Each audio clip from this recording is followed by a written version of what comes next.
Hello everyone, welcome to my mini blog. के छ खबर, सन्चै हुनुहुन्छ? आज चाहिँ म मार्केट गएको थिएँ है, मेकअपको सामानहरू किन्न पर्यो भनेर। आजबाट चाहिँ अब स्किन केयर गर्छु। फेसमा भएको यो दाग धब्बा अनि पिम्पलहरू सबलाई रिमुभ गर्ने सामानहरू किनेर ल्याउँछु भनेर चाहिँ म आज बजार गएको थिएँ। अनि यता हेर्छु कस्तो राम्रो नेल, ओहो, उता हेर्छु झनै राम्रो। म त के लग्ने पुरै कन्फ्युज परेँ।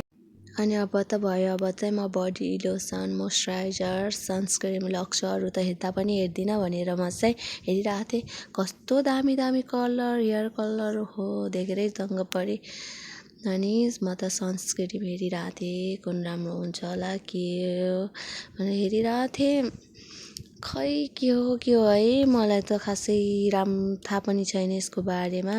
यस्तो प्रयोग पनि गरेको छैन नि त। अनि त्यही भएर मलाई यो सनस्क्रिमहरू कुन राम्रो हुन्छ, के राम्रो हुन्छ भनेर पनि खासै नलेज छैन।